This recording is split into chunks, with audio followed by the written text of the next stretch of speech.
Conheça agora os 3 maiores e mais terríveis serial killers do Brasil. Parte 1. Pedrinho Matador, o anjo da morte brasileiro. Nome real: Pedro Rodrigues Filho. Estimativa de vítimas: mais de 100 mortes confirmadas e confessadas. Período de atuação: entre os anos 1960 e início dos anos 2000. Locais: Minas Gerais, São Paulo e dezenas de presídios em todo o Brasil. Ele não matava por impulso. Ele executava com propósito. Pedro Rodrigues Filho não via suas mãos como instrumentos de morte, mas como ferramentas de um julgamento paralelo, onde ele era juiz, júri e carrasco. Conhecido como Pedrinho Matador, nasceu em 1954 em Santa Rita do Sapucaí, interior de Minas Gerais. Desde o ventre materno, sua história já carregava a marca da violência. Sua mãe, espancada brutalmente pelo pai enquanto ainda o carregava no útero, deu à luz um bebê com uma lesão cerebral visível na testa. Muitos especialistas acreditam que esse trauma inicial tenha sido o gatilho de uma vida marcada pelo desequilíbrio psíquico e pelo fascínio pela morte. Aos 14 anos, o destino de Pedro se fundiu ao do crime de forma irreversível. Após ver seu pai ser demitido da escola onde trabalhava como segurança, acusado de furto, Pedro tomou uma decisão radical. Sem pestanejar, invadiu o gabinete do vice-prefeito da cidade, o homem que assinara a exoneração, e o assassinou com tiros a queima-roupa. Foi a primeira de dezenas de execuções que se seguiriam. E Pedro não fugiu para se esconder. Fugiu para continuar sua cruzada pessoal. Em São Paulo, começou a trilhar um caminho de sangue. Entrou para o mundo do tráfico e passou a eliminar sistematicamente todos que, segundo sua lógica, mereciam morrer. Traficantes rivais, estupradores, agressores, delinquentes. Ele dizia: se a justiça dos homens não age, eu ajo por ela. Pedro fazia questão de escolher suas vítimas. Não matava aleatoriamente. Cada execução era um ritual de julgamento. Ele observava, investigava e, quando se convencia de que alguém era podre, tomava a frente. Preso pela primeira vez aos 19 anos, Pedrinho começou outra fase ainda mais macabra de sua trajetória, dentro das penitenciárias. Ali, cercado por estupradores, assassinos e traficantes, Pedro se considerava em seu ecossistema ideal. Em pouco tempo, tornou-se temido por todos. Matava sem piedade, com o que tivesse à mão. Facas improvisadas, pedaços de ferro, até mesmo as próprias mãos. Entre suas vítimas estava ninguém menos que o próprio pai, o mesmo homem que havia agredido sua mãe, e mais tarde, assassinado-a a facadas. Quando soube disso, Pedro não hesitou. Esperou o momento certo. Invadiu a cela onde o pai estava e o esfaqueou 22 vezes. Em seguida, arrancou o coração do peito e mordeu o órgão diante de outros detentos. Era o ápice de sua missão. Era o filho eliminando o monstro que o gerou. Enquanto o sistema penitenciário acumulava mortes e transferências, o nome de Pedrinho ganhava contornos de lenda. Preso por mais de 40 anos, foi condenado a mais de 100 anos de prisão, embora a legislação brasileira não permitisse o cumprimento integral. Mas o mais estarrecedor ainda estava por vir. Em 2007, após cumprir sua pena, Pedro foi solto. Um homem com mais de 100 mortes no currículo caminhava livre pelas ruas, em plena luz do dia. Sua liberdade gerou revolta, medo e debates em todo o país. Mas ele se apresentava como um homem mudado. Na tentativa de reinventar sua imagem, criou um canal no YouTube, onde falava abertamente sobre suas mortes, dava conselhos de redenção. E contava seus crimes com detalhes vívidos, mas com um certo tom de humor. Para muitos, era uma afronta à memória das vítimas. Para outros, um experimento social bizarro. Mas para todos, uma lembrança viva de que o mal às vezes sorri. Frase marcante de Pedro: matei por prazer, mas também por justiça. O mundo é podre, e eu limpei o que pude. Seu fim, no entanto, veio como viveu. violento. Em março de 2023 foi executado a tiros na calçada, com 13 disparos que silenciaram para sempre sua voz. Mas o rastro que deixou não pode ser apagado. O terror permanece. A dúvida inquieta. Até onde vai a sede de justiça? Antes de se transformar em sede de sangue. Parte 2. Marcelo Costa de Andrade. O Vampiro de Niterói. Nome real: Marcelo Costa de Andrade. Número estimado de vítimas: 14 crianças. Período de atuação: início dos anos 1990, Niterói, Rio de Janeiro. A aparência enganava. Marcelo era franzino, usava roupas simples e andava com passos tímidos pelas ruas de uma Niterói conturbada. Tinha o olhar baixo, os ombros curvados e o tipo de presença que passa despercebida. Alguém que ninguém imaginaria ser capaz de tamanha crueldade. Sua voz era baixa, quase infantil, e seu jeito calmo escondia algo que poucos conseguiram perceber a tempo. Mas atrás daquela face aparentemente pacífica se ocultava uma mente mergulhada em delírios sombrios. Marcelo não gritava. Ele não ameaçava. Seu terror era silencioso, calculado e coberto por uma máscara de ingenuidade. Conhecido como o Vampiro de Niterói, ele se tornaria um dos criminosos mais perturbadores da história recente do Brasil. Mas para entender como ele chegou a esse ponto, é preciso olhar para sua infância. Um terreno fértil para o desamparo, o abandono e o sofrimento. Nascido em uma família pobre e disfuncional, Marcelo enfrentou desde cedo o que poucos adultos aguentariam. Foi rejeitado por aqueles que deveriam protegê-lo e jogado nas ruas ainda muito jovem. Lá, aprendeu que o mundo era um lugar hostil. A violência, o medo e o silêncio eram seus únicos companheiros. Foi internado em orfanatos e instituições psiquiátricas, onde buscava acolhimento, mas encontrava ainda mais dor. Em alguns desses lugares, a fé e a punição andavam lado a lado. Castigos físicos, humilhações e abusos psicológicos moldaram sua percepção distorcida de Deus, da inocência e do que ele achava ser salvação. Marcelo desenvolveu uma crença absurda, mas que, em sua mente danificada, fazia sentido. Acreditava que ao tirar a vida de uma criança em estado de pureza, ele a estaria enviando diretamente ao paraíso. Para ele, a morte não era um fim, era uma passagem, um ato de redenção, e ele seria o mensageiro. Entre 1991 e 1992, deu início à sua macabra sequência de crimes. Agia principalmente em regiões carentes de Niterói, onde a presença policial era quase nula, e a miséria fazia morada. Suas vítimas tinham entre 6 e 13 anos. Meninos pobres, sozinhos, invisíveis à sociedade. Ele os abordava com gentileza, oferecendo moedas, doces, ou a promessa de algum presente simples. Às vezes, apenas um gesto de atenção bastava para conquistar a confiança daqueles pequenos.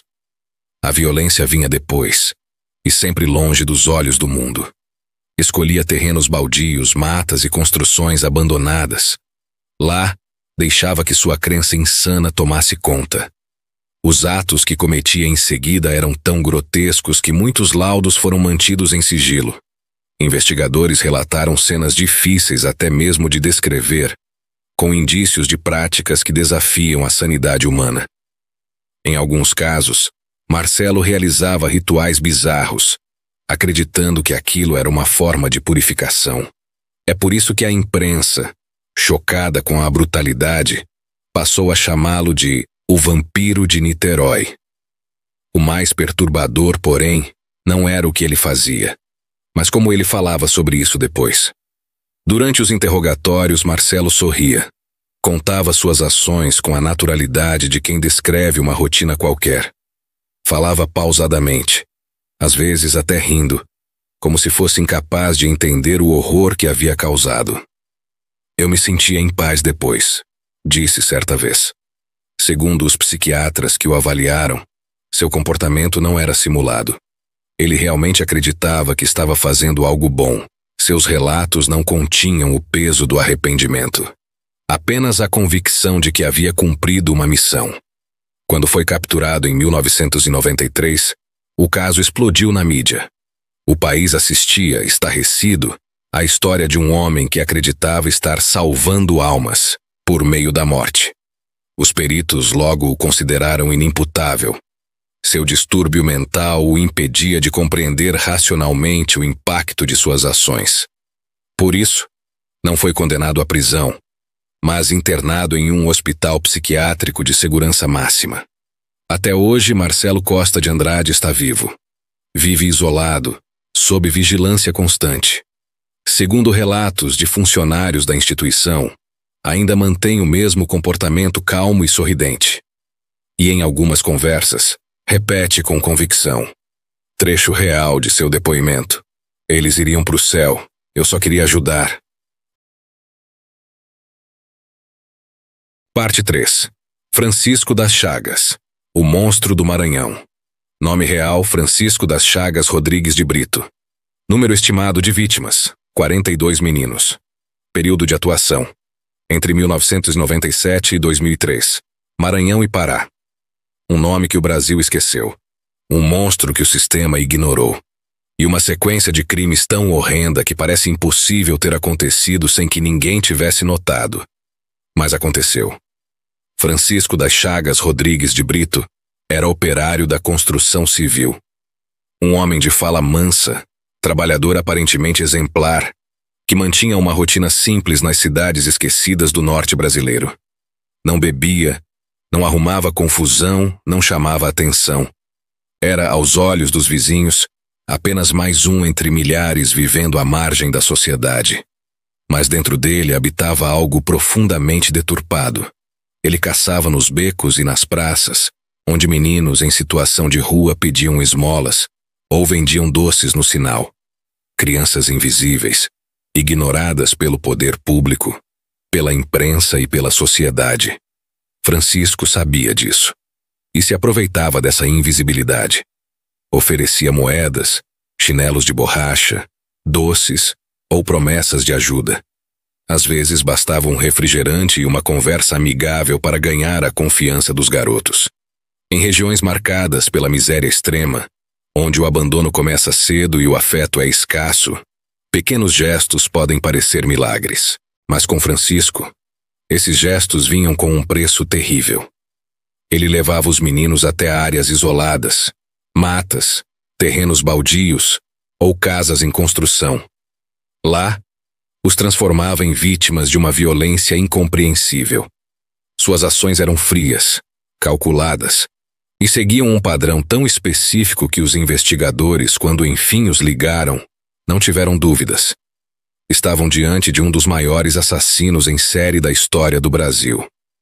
Francisco praticava atos ritualísticos com os corpos, mutilava os órgãos genitais das vítimas, algumas ainda conscientes, outras já sem vida. Enterrava-as em covas rasas, muitas vezes próximas aos locais onde trabalhava, como se quisesse mantê-las por perto. Em alguns casos, voltava dias depois e observava os corpos em decomposição. Ele fazia isso repetidamente, durante anos, e ninguém fez nada. Os primeiros casos começaram a surgir no Maranhão, ainda em 1997. A polícia, no entanto, tratava cada ocorrência como um evento isolado. Os corpos eram encontrados, os laudos eram rasos, e as investigações paravam na falta de recursos ou de interesse. Afinal, eram meninos pobres, de rua, sem voz. A morte deles não gerava comoção, não ocupava o noticiário e não gerava pressão política. Enquanto isso, Francisco seguia matando. O número de vítimas só aumentava. Quando ele mudou-se para o Pará, o padrão se repetiu. Mais meninos desaparecendo, mais corpos em covas improvisadas, mais mutilações, mas ainda assim nada foi feito. Só depois que mais de 40 crianças haviam sido mortas, com os mesmos sinais de tortura e mutilação, é que as polícias dos dois estados cruzaram informações e perceberam que os crimes estavam conectados. A linha que unia os assassinatos tinha nome e endereço: Francisco das Chagas. Foi preso em 2004. Durante os interrogatórios demonstrou frieza absoluta. Não chorou, não titubeou, Não negou. Disse apenas: eu não sei por que fazia, eu só fazia.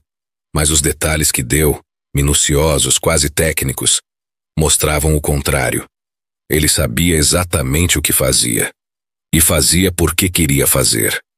As autoridades descobriram que Francisco colecionava objetos das vítimas.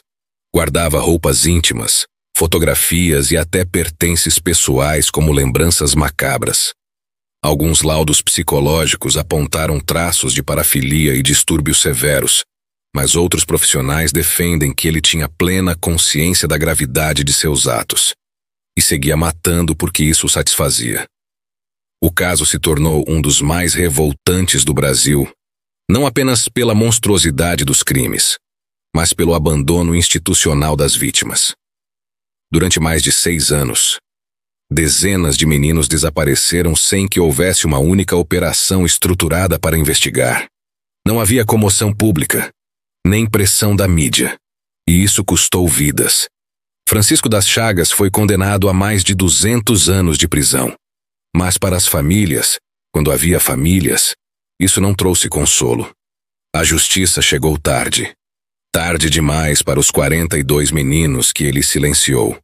Tarde demais para impedir que o maior assassino de crianças da história do país continuasse impune por tanto tempo. Hoje, o nome Francisco das Chagas é pouco lembrado. Mas ele é o retrato cruel de um Brasil que falha 2 vezes. Primeiro ao negar a infância e depois ao ignorar o luto. O Brasil dos monstros, o que transforma um ser humano em um assassino em série. É algo que nasce com ele, como uma maldição silenciosa, ou é moldado ao longo do tempo, lapidado pela dor, pela negligência, pelo esquecimento.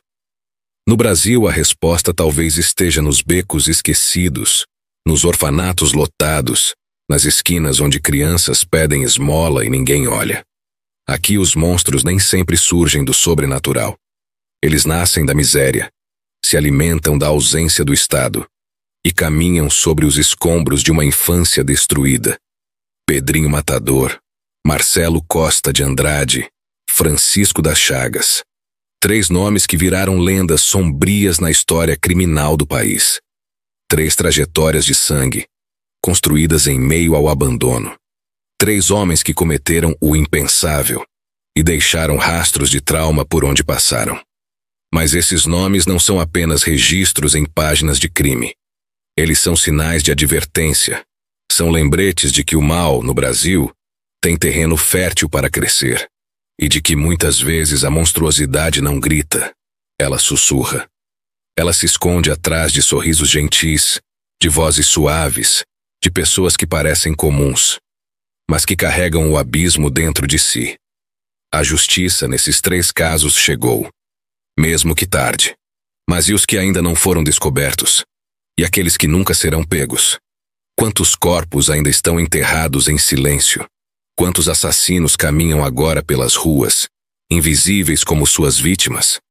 No Brasil, a desigualdade não cria apenas pobreza, ela fabrica o esquecimento. E onde há esquecimento, o mal se sente em casa. Pense bem. Você já cruzou com alguém assim? Alguém que te olhou nos olhos, sorriu e parecia normal? Será que sem saber você já esteve a centímetros de um predador? Porque no fim das contas talvez a pergunta mais aterradora não seja por quê, mas sim, e se eu já estive perto de um deles e não percebi? Se este vídeo te impactou, compartilhe. Deixe seu comentário. O que mais te chocou nessa história? Inscreva-se no News Web Doc, ative o sino e junte-se a nós para mais investigações reais, sombrias e corajosas. Aqui, a verdade não é abafada. Ela é exposta, por mais cruel que seja.